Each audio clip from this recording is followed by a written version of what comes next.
എന്നെ പ്രിയ സുഹൃത്തുക്കളെ, ഞാനൊരു സംഗതി കാണിച്ചു തരുമ്പോ എന്നെ കൊണ്ടുപോയിട്ട് വർഗീയവാദിയും എന്നെ കൊണ്ടുപോയിട്ട് ജാതിവാദിയും ആക്കരുതേ. നമ്മൾക്ക് നമ്മുടെ മലയാള സിനിമയിൽ അവാർഡെല്ലാം നമ്മുടെ കേരളത്തിൽ പ്രഖ്യാപിച്ചതിന് ശേഷം മാതൃഭൂമിയിൽ വന്ന ഒരു വാർത്തയുണ്ട്. ചൊവ്വാഴ്ച 4-ാം തീയതി വന്ന വാർത്തയാണ്. ഇന്നിപ്പോ എത്രയായി? 5-ാം തീയതി ആയില്ലേ. കഴിഞ്ഞ ദിവസം വന്നൊരു ന്യൂസ് പേപ്പറിൽ ഒരു കട്ടിങ്സ് ആണ് കേട്ടോ. മാതൃഭൂമിയിൽ വന്നതാണ്. ഗംഭീരമായിട്ടുള്ള വാർത്തയാണ്. എനിക്ക് ഭയങ്കര ഇഷ്ടമായി. ഞാൻ നിങ്ങൾക്ക് ആ ഫോട്ടോസുകളൊക്കെ ഒന്ന് കാണിച്ചു തരാം കേട്ടോ. ഗംഭീരമായ ഫോട്ടോസുകളാണ്. ഫോട്ടോസുകളൊക്കെ അതിഗംഭീരമായിട്ട് മാതൃഭൂമിയില് അതിലുള്ള എല്ലാവരുടെയും ഫോട്ടോസുകളൊക്കെ വെച്ചിട്ടുണ്ട്. നിങ്ങൾക്കിപ്പോ ആ ഫോട്ടോസുകളൊക്കെ നിങ്ങൾക്ക് കാണാൻ കഴിയുന്നുണ്ടല്ലോ അല്ലെ? ഇത് കൃത്യമായിട്ട് നോക്കണേ. ഒരു പ്രത്യേക കാര്യം പറയാൻ വേണ്ടിയിട്ടാണ്. ഇത് കൃത്യമായിട്ട് നോക്കണം, എങ്കിലേ നിങ്ങൾക്ക് ഞാൻ പറയുന്ന കാര്യങ്ങൾക്ക് വ്യക്തിയായിട്ട് മനസ്സിലാവുകയുള്ളൂ. അതുകൊണ്ടാണ് സുഹൃത്തുക്കളെ ഞാൻ പറയുന്നത്, ഓരോ ഫോട്ടോയും സൂക്ഷ്മമായി നിങ്ങൾ നോക്കണം. ഇതാ ഈ സൈഡിലുണ്ട് ഫോട്ടോസ്, കണ്ടില്ലേ? എല്ലാ ഫോട്ടോയും സൂക്ഷ്മമായി നോക്കണം. ഇനി ഒരു ഫോട്ടോയിലേക്ക് നിങ്ങൾ ഒന്നുകൂടി സൂക്ഷ്മമായി നോക്കണം. ഇതാ നിങ്ങൾക്ക് ആ ഫോട്ടോ ഇപ്പൊ കാണാൻ കഴിയുന്നുണ്ടാവും എന്ന് വിചാരിക്കുന്നു. ചിലപ്പോ കാണാൻ പറ്റില്ല, കാരണം ബ്ലാക്ക് ആൻഡ് വൈറ്റിലാണ് photo. Black and white photo ആയ എന്താണ് തനിക്കൊക്കെ പ്രശ്നം എന്നായിരിക്കും നിങ്ങളിപ്പോ ആലോചിക്കുന്നത്. ബ്ലാക്ക് ആൻഡ് വൈറ്റിൽ ഫോട്ടോ ആയ നിനക്കൊക്കെ എന്താണ് അത്ര വലിയ പ്രശ്നം എന്നായിരിക്കും ഒരു പക്ഷെ നിങ്ങൾ ആലോചിക്കുന്നുണ്ടായിരിക്കുക. അതിനൊരു ഉത്തരവുണ്ട്. ഒറ്റ മിനിറ്റ് ഇപ്പൊ പറഞ്ഞു. സുഹൃത്തുക്കളെ, ഞാൻ എന്താ പറഞ്ഞേ? ബ്ലാക്ക് ആൻഡ് വൈറ്റ് ഒരു ഫോട്ടോ ഉണ്ടായി കഴിഞ്ഞാൽ എന്താണോ പ്രശ്നം എന്നായിരിക്കും നിങ്ങൾ ചിന്തിക്കുന്നുണ്ടായിരിക്കുക. കൃത്യമാണ് ഞാൻ ചോദിക്കുന്നത്. ഇതില് എല്ലാവരുടെയും ഫോട്ടോ കളറാണ്. ഞാൻ അങ്ങനെ ഇനിയിപ്പോ എന്നെ ഇതൊക്കെ പറയുമ്പോഴോ നിങ്ങൾ വിചാരിക്കും എന്താ ഭ്രാന്താണോ എന്ന്. ഭ്രാന്താണെങ്കിൽ ഭ്രാന്ത് നിങ്ങളൊന്ന് വിചാരിക്കുന്നേ. ഇതില് എല്ലാ അവാർഡ് കിട്ടിയ ആളുകളുടെ ഫോട്ടോസുകൾ മുഴുവൻ കൊടുത്തിട്ടുള്ള കളർ ഫോട്ടോസുകളാണെന്നേ. ഒരാളുടെ ഫോട്ടോ മാത്രം ബ്ലാക്ക് ആൻഡ് വൈറ്റ്. ഒരാളുടെ ഫോട്ടോ ബ്ലാക്ക് ആൻഡ് വൈറ്റ്. അതാരാന്നറിയോ? നമ്മുടെ വേടൻ. സൂക്ഷിച്ചു നോക്കിയേ, കണ്ടില്ലേ? വേടന്റെ ഫോട്ടോ മാത്രം ബ്ലാക്ക് ആൻഡ് വൈറ്റിലാണ് കൊടുത്തിരിക്കുന്നത്. എന്തുകൊണ്ടാണ് വേടന്റെ ഫോട്ടോ മാത്രം ഇവർക്ക് ബ്ലാക്ക് ആൻഡ് വൈറ്റ് കിട്ടിയേ? വേടന്റെ കളർ ഫോട്ടോ കിട്ടാനില്ലേ സുഹൃത്തെ? എന്റെ പ്രിയപ്പെട്ട മാതൃഭൂമി മാധ്യമങ്ങളെ, മാപ്രകളെ, നിങ്ങൾക്ക് വേടന്റെ ബ്ലാക്ക് ആൻഡ് വൈറ്റ് ഫോട്ടോയാണോ തപ്പിട്ട് കിട്ടിയുള്ളൂ? അല്ല, ഇത് മനഃപൂർവ്വമാണ് സുഹൃത്തുക്കളെ. എനിക്ക് അങ്ങനെയാ തോന്നുന്നത്. ഇത് മനഃപൂർവ്വമാണെന്ന്.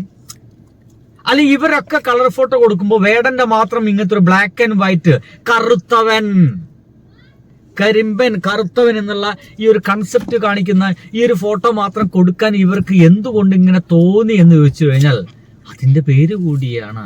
ഇത്തരത്തിലുള്ള ആളുകളൊക്കെ ഉയർന്നു വരുന്നത് ചില ആളുകൾക്ക് തീരെ സഹിക്കില്ല. അത് തീരെ സഹിക്കാത്ത ഒരാളുടെ വർത്തമാനം കൂടി ഞാൻ കേൾപ്പിച്ചു കേട്ടോ. 2025 കേരള സ്റ്റേറ്റ് ഫിലിം അവാർഡ് പ്രഖ്യാപിച്ചപ്പോ അതിലെ ഒരു അവാർഡ് ജേതാവിനെ കണ്ട് ഞാൻ മിഴിച്ചു നിന്നുപോയി. മികച്ച ഗാനരചയിതാവ് വേടൻ. 2025 മലയാളത്തിൽ നല്ല പാട്ടുകളൊന്നും ഇറങ്ങാത്തത് കൊണ്ടാണോ, അല്ലെന്നുണ്ടെങ്കിൽ മികച്ച ഗാനരചയിതാക്കളൊക്കെ മൺമറഞ്ഞു പോയത് കൊണ്ടാണോ അദ്ദേഹത്തെ തെരഞ്ഞെടുത്തത് എന്നുള്ളൊരു സംശയമാണ് ആദ്യം എനിക്ക് തോന്നിയത്. പക്ഷെ അതല്ല. 2025 വളരെ മനോഹരമായിട്ടുള്ള അർത്ഥവത്തായിട്ടുള്ള ഒരുപാട് മലയാളം പാട്ടുകൾ ഇറങ്ങിയിട്ടുണ്ടായിരുന്നു. അതിനൊക്കെ ഗാനരചയിതാക്കളും ഉണ്ടായിരുന്നു. പക്ഷെ അവരെ എന്തുകൊണ്ട് തെരഞ്ഞെടുത്തില്ല എന്നുള്ളൊരു ചോദ്യം ഇവിടെ ഉന്നയിക്കാൻ ഞാൻ ആഗ്രഹിക്കുകയാണ്. ഒരുപാട് നല്ല ഗാനരചയിതാക്കളുണ്ട്, വളരെ മനോഹരമായിട്ടുള്ള ഗാനങ്ങളുണ്ട്. പക്ഷേ ഈ അവാർഡ് അത് വേണ്ടായിരുന്നു.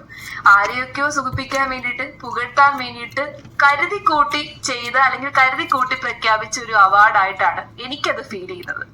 എങ്ങനെയാ? ഇവർക്കും സഹിക്കുന്നില്ല എന്നുള്ളതാണ് ഈ അവാർഡ്. അത് വേണ്ടായിരുന്നു. എന്താ വേണ്ടായിരുന്നു? വേടൻ ഇപ്പോൾ ഉള്ള ആളുകൾക്കൊന്നും ഒരു അവാർഡും കിട്ടാൻ പാടില്ല. ഇവര് പറയുന്നത് കേട്ട് കഴിഞ്ഞാല് ഇവിടെ ഒരുപാട് നല്ല അർത്ഥവത്തായ വരികൾ എഴുതുന്നവർക്ക് മാത്രമാണ് അവാർഡ് കൊടുക്കാൻ കഴിയുള്ളൂ. വിയർപ്പ് തുന്നിയിട്ട കുപ്പായം എന്ന വാക്കിന്റെ അർത്ഥം എന്റെ പൊന്നു പെൺകുട്ടി എന്താ താങ്കൾക്ക് മനസ്സിലാവാത്തത്? ഒരൊറ്റ വാക്കുകൊണ്ട് കേരളത്തിലെ അടിസ്ഥാന വർഗങ്ങളെ, തൊഴിലാളി വർഗങ്ങളെ, അവരെ യാതനകളെ, വേദനകളെ, അവരെ കഷ്ടപ്പാടിനെ, അവരുടെ വേറപ്പിന്റെ ജീവിതത്തെ മുഴുവൻ ആ ഒരൊറ്റ വരി കൊണ്ട് എഴുതാൻ കഴിഞ്ഞതിനേക്കാൾ അപ്പുറമുള്ള എന്ത് വരികളാണ് നിങ്ങൾ കഴിഞ്ഞ തവണ നിങ്ങൾ കണ്ടത്? ഇവർക്ക് ഈ വരികള് അശ്ലീലമായിട്ടാണൊക്കെ തോന്നുന്നുണ്ട്. എന്റെ സുഹൃത്ത്, ഇതിനേക്കാൾ അതിഗംഭീരമായിട്ടുള്ള അശ്ലീലങ്ങളൊക്കെ ഇവിടെ എഴുതി വെച്ചിട്ടുണ്ട്. നിന്റെ മാറിലമായ ചന്ദനപ്പൊട്ടെനിക്കല്ലേ. എന്റെ സുഹൃത്തുക്കളെ, നമ്മുടെ കേരളത്തിൽ ഒരു ഗംഭീര വരിയാണത്. നിന്റെ മാറിലമായ ചന്ദനപ്പൊട്ടെനിക്കല്ലേ. എനിക്കല്ലേ എന്ന് പറയുന്നൊരു വരിയുണ്ട്. എന്താണ് ഈ മാറിലത്തെ മായാത്ത ചന്ദനപ്പൊട്ട്? ഇനി വേണ്ട, കുറച്ച് പഴയ കാലഘട്ടത്തിലേക്ക് പോയി കഴിഞ്ഞാല് ഒരു പഴയ പാട്ടുണ്ട്. അത് പൊൻവേയിൽ മുലക്കച്ചയഴിഞ്ഞു വീണു സ്വർണ്ണ പീതാംബര മുലഞ്ഞു വീണു കണ്ണന്റെ മന്മത ലീലാവിനോദങ്ങൾ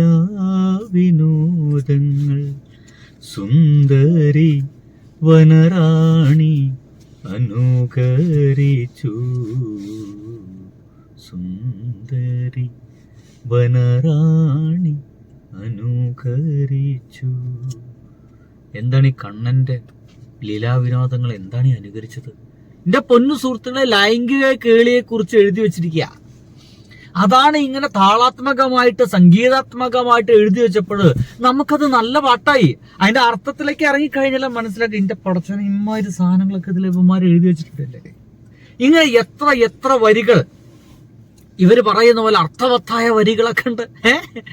ആ വരികളൊക്കെ നമ്മൾ അംഗീകരിച്ചപ്പോൾ വിയർപ്പ് തുന്നിയിട്ട കുപ്പായം അതിൽ നിറങ്ങൾ മായുകില്ല കട്ടായം എന്ന് റാപ്പിന്റെ അതിദ്രുത താളത്തിൽ അത് എഴുതുകയും അതിനേക്കാൾ ദ്രുത താളത്തിൽ ഡാൻസ് കളിക്കുകയും അത് ആലപിക്കുകയും ആളുകളെ കൊണ്ട് പാടിപ്പിക്കുകയും ആളുകൾ അറിയാതെ പാടുകയും ചെയ്യുമ്പോൾ ഇത്തരത്തിലുള്ള ചില ആളുകൾക്കെല്ലാം നല്ല ചൊറിച്ചിലുണ്ടാകുന്നുണ്ടെന്നാണ് എനിക്ക് തോന്നിപ്പോകുന്നത്. നല്ല ചൊറിച്ചിലാണത്.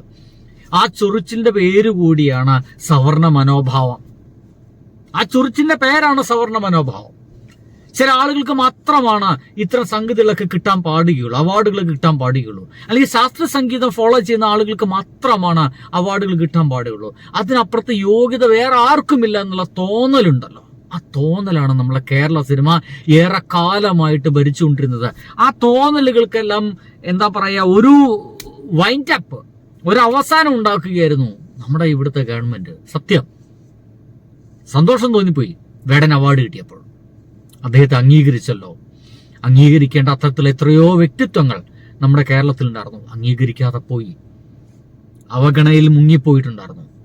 പക്ഷേ പുതിയ കാലം, പുതിയ ആളുകൾ, പുതിയ ആളുകളെ മനസ്സിലാക്കാൻ പറ്റാവുന്ന പ്രകാശ് രാജിനെ പോലെയുള്ള ജൂറി ആളുകൾ. ലോകം മാറട്ടെന്നേ. ഇത്തരം ആളുകളെ ഇതേപോലെ കരച്ചിൽ നമ്മൾ മുമ്പ് കേട്ടിട്ടുണ്ട്. ആര് കരഞ്ഞപ്പോഴെന്നറിയാവോ? നമ്മുടെ കരഞ്ഞപ്പോഴല്ല, നമ്മുടെ നഞ്ചി അമ്മയ്ക്ക് അവാർഡ് കിട്ടിയപ്പോ കരഞ്ഞു സുഹൃത്തുക്കളെ. നമ്മുടെ ശാസ്ത്രീയ സംഗീത മോഹികളെല്ലാം അല്ലെങ്കിൽ ആ ഒരു സ്നേഹികളെല്ലാം ഗംഭീര കരച്ചായിരുന്നു. നഞ്ചി അമ്മയുടെ പാട്ടിനൊക്കെ അവാർഡ് കൊടുക്കാൻ പാടുണ്ടോ? ഒരു നാടൻ പാട്ടിനൊക്കെ അവാർഡ് കൊടുക്കാൻ പാടുണ്ടോ? ഒരു ആദിവാസി സ്ത്രീക്ക് അവാർഡ് കൊടുക്കാൻ പാടുണ്ടോ? അയ്യോ, നമ്മുടെ മലയാള സിനിമ നശിച്ചു പോയേ, സംഗീത ശാഖ നശിച്ചു പോയേ എന്ന് കരഞ്ഞ ആളുകളുണ്ട് നമ്മുടെ കേരളത്തില്. അതിന്റെ ബാക്കിയാണ് വേടൻ അവാർഡ് കിട്ടുമ്പോഴും കരയുന്നവര്. ഇവരിങ്ങനെ കരഞ്ഞുകൊണ്ടിരിക്കും. ആ കരച്ചിലുണ്ടല്ലോ, ഉള്ളിന്ന് തകട്ടി വരുന്ന ജാതീയതയാണ്. എത്ര പേർക്ക് മനസ്സിലാവുണ്ടെന്ന് എനിക്ക് വെളിപ്പെടുത്തില്ല. എന്നാൽ ഞാൻ അതവിടെ അവസാനിപ്പിക്കുന്നത്. എന്റെ പൊന്നു സുഹൃത്തുക്കളെ, ഇമ്മാതിരി വർത്തനൊക്കെ പറയുന്നതിന് നല്ല തെറിവിളിയും ഭീഷണിയൊക്കെ ഉണ്ട്. ഒപ്പം ഉണ്ടാവണേ, സബ് ഇടുന്ന ഒപ്പം കൂടണം. ബൈ.